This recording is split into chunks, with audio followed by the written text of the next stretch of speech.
This is part 2. I'm about to drive this vehicle right across the red centre of Australia, 11,000 kilometre trip. I'm packing it now, preparing everything. This is part 2 of what I pack and why. It's exactly 10 years ago that I did my very first solo expedition. It was through the Kalahari. I was driving a Land Cruiser 76 wagon and I had catastrophic tyre failures. This is before I became a fan of the BF Goodrich all-terrain. And I'm not even halfway. And I remember walking around the vehicle for hours, preparing and thinking about the fact that I would be crossing the Kalahari completely on my own. But I remember sitting in the Kalahari thinking to myself, you did not prepare properly. Doesn't look so good for my trip. 10 litre. I've got a 20 litre emergency water in there that's strapped down, but that stays there.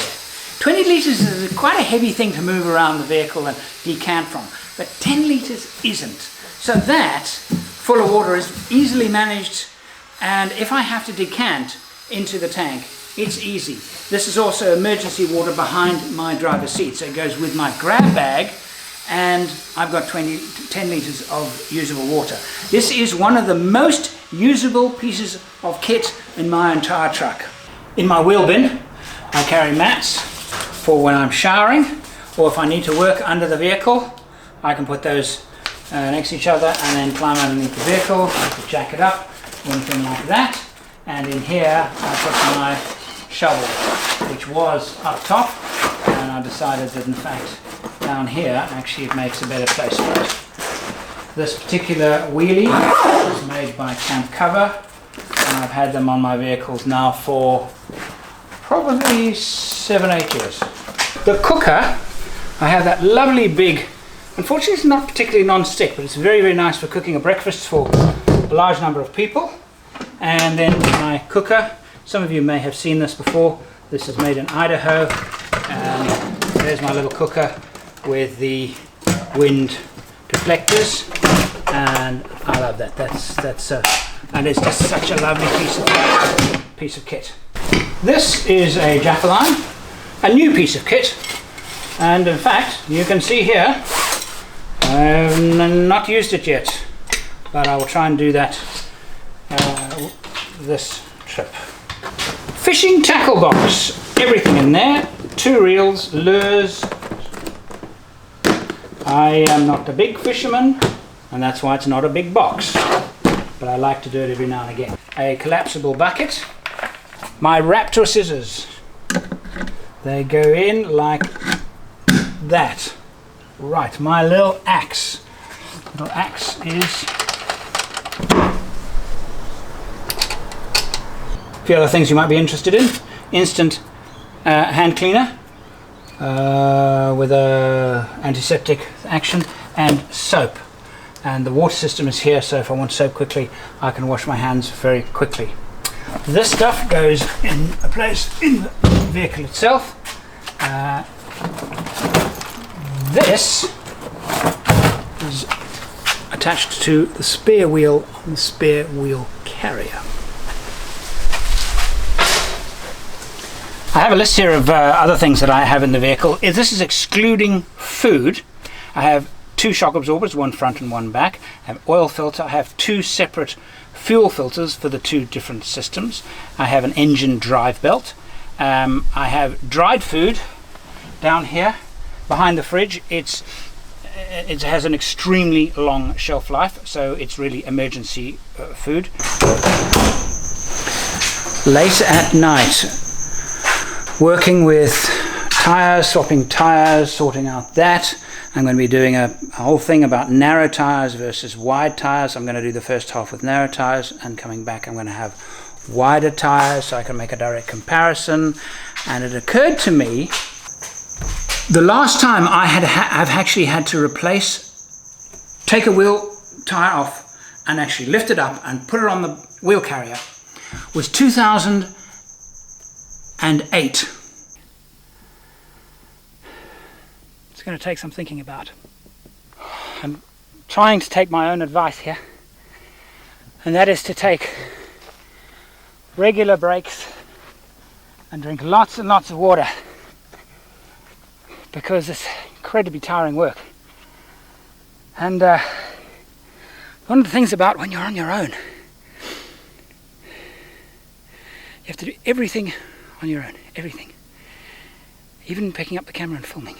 10 years ago, and I no longer have the physical strength to do that. I think that if I had to do that, I would wreck my back. I could probably do it, but my back would be, I would not walk away unscathed. That's my point. So I've got to come up with a plan, and I've got a week and a bit left. If I'm in the field, I need some system where if I'm at the back here, I need a way of getting a pulley perhaps. So it's off to Bunnings tomorrow to go and find that. I don't have to lift it very high. I mean, hooking it up there. A local tool store. Bloody brilliant store. It's the kind of store that I could just set up my car in here, the awning out, cook some sausages and just look. Traditional chain block. These things are so heavy and it's complete overkill. But they don't have what I'm looking for. So my search continues. Bunnings, my favourite shop in the whole world, and as usual, sounds like an advert for Bunnings, and it is. If in doubt, come to Bunnings. There are what's this? That's perfect. I don't know why I waste my time sometimes with other people, other places. Lever block, 1.5 meter lift. Time to test it out. Okay, I made up 2 hooks with hooks and wrenches that I keep in the car anyway, so I'm not carrying any extra stuff. A piece of rubber which I keep in the back. I keep that as for lying on if I need to work on the vehicle or anything like that. So that again, and so now I hook that in there. I have got a different strap for magrams because I'm actually replacing these in Melbourne with magrams. They're 8 inches wide because I'm changing the tire to a wider tire as part of my experiment. So now I do this.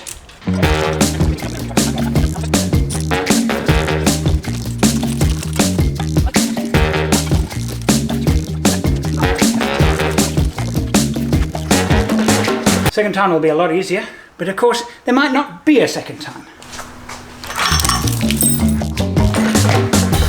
In my toolkit, as part of the stuff that I always have easily accessible, are soldering iron, general lubricant, a number 10, there's a 13 spanner here as well that goes with it, I've been using it, cutters, some screwdrivers, insulation tape, and a whole lot of sockets and nuts for the spare wheels, different kinds of tube sockets and lots of spare wheel nuts, locking nuts, because I am actually running 2 different sizes because the wheel carrier nut is not the same as the wheel hub nut. I've got to make sure I have lots of alternatives when it comes to wheel nuts, and of course an extension, and I keep that on the floor behind the driver's seat. With it I keep this.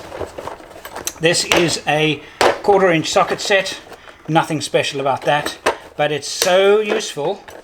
Is everything in there? Yes, so useful for general repairs. So that all goes together and somewhere close by. Let's have a quick look at my tool kit.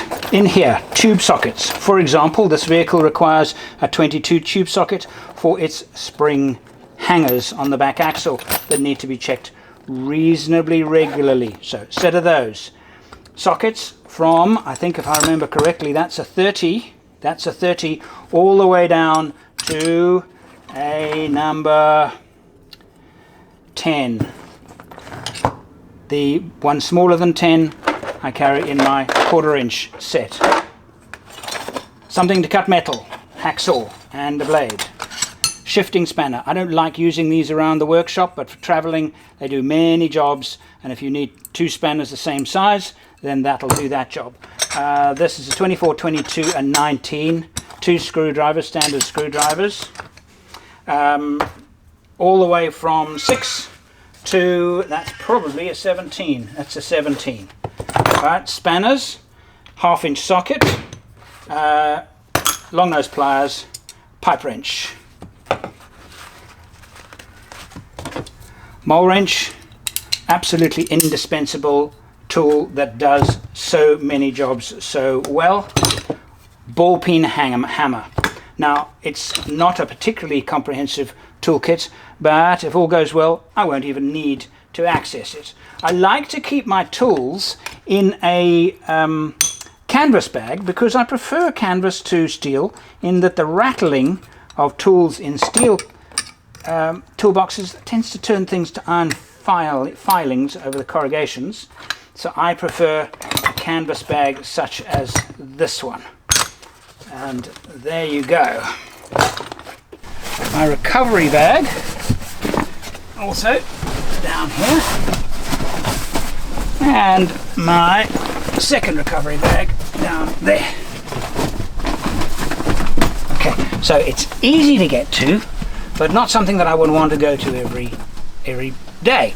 So what I try and do is, everywhere I have something that I have, a set place for it, a lot of consideration has gone to how often will I need that item, because it's pointless putting, I think, recovery gear on the outside of the vehicle or something that you need, maybe once in a trip, twice in a trip, 3 times in a trip, and stuff that you need every single day is tucked away in a drawer like this, or packed away.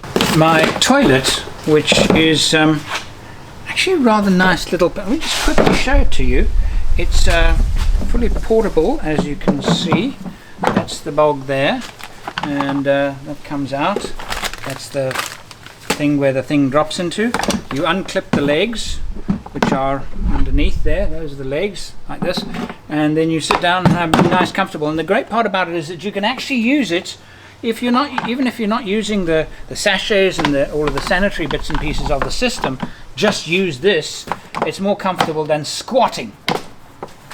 And it's made out of lots of bits of plastic that try and fit together, and kind of do, but it's a bit fiddly, and it fits in here together with my stove. Where's my stove? Right, let's have a look inside here. This is a tray for my camera equipment. I got this from Bunnings, and it just happens to fit perfectly.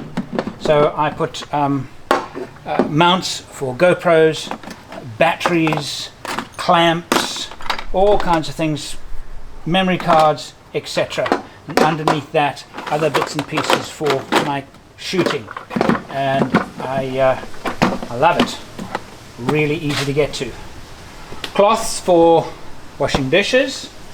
Okay. And in here it's just basically a series of Tupperware bins. That's for washing dishes. I've got wet wipes for barbecues. Actually, that's not for washing dishes. That's virgin oil spray. Okay, but this basically is my cooking. So if I'm preparing food, this is what I use. I bought myself a decent frying pan, non-stick. Here is a bin if I'm lighting a fire.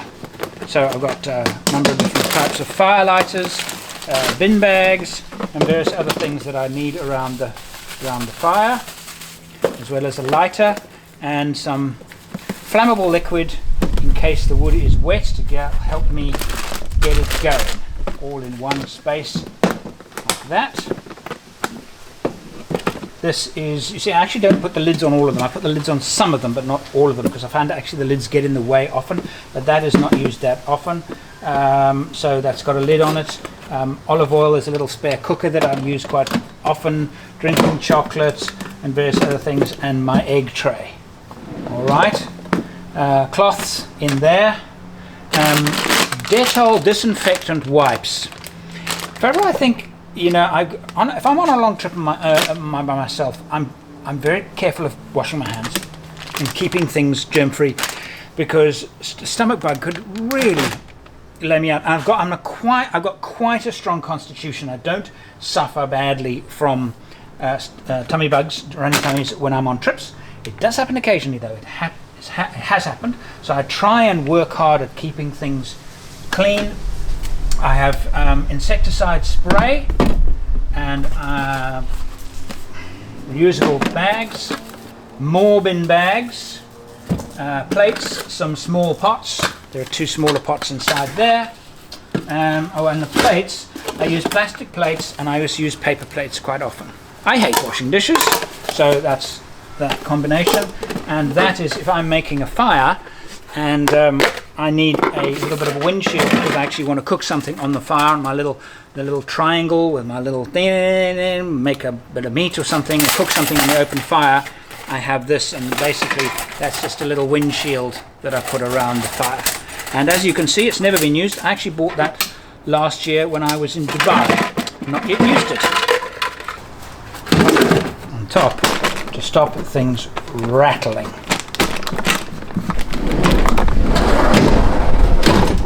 What else? Oh, yes, I'm going to show you this. This hangs here. It just hangs on the door, and it's for cutlery, and it folds up really easily, like that. And what I normally do is I put it in like that. Ta-da! That's my entire kitchen all in one. So cooker there, kitchen stuff there, and of course I use my little shelf at the side in my side kitchen if I want to make a quick meal. Like I did I showed that to you first on the Holland track. What do I keep in these drawers? Well, very simply, in there, cameras. I haven't put them in yet, that last. And the other 3 drawers, food. In the next installment, my flashlights, my fridges, my jacks, lighting, my tyre repair kit, and inside the cab. See you there.